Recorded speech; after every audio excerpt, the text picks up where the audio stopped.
How to recover deleted photos from Google Photo. Hi everyone, welcome back to our channel. In this video, I'm going to let you know the ways to recover deleted photos from Google Photos. In order to do it, so you just have to go ahead and open up your Google application or your Google Photos account. When you do that, this is how it's going to look like. Now, when you've actually deleted the photos, then it will be stored into your bin icon or on a trash for 30 days. However, and to access this, go to collection and then you need to go to bin from the top.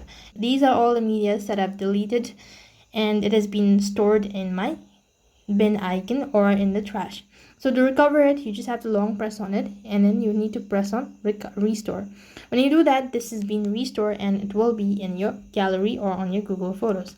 However, if you have also deleted the item or the medias from the bin, then you have to go ahead and contact the help support or the Google support, let them know about it, and you should be able to recover deleted photos from Google Photos. That's it for this video. I hope the video was helpful. Make sure to like, share and subscribe to our channel. Thank you for watching. See you in the next video.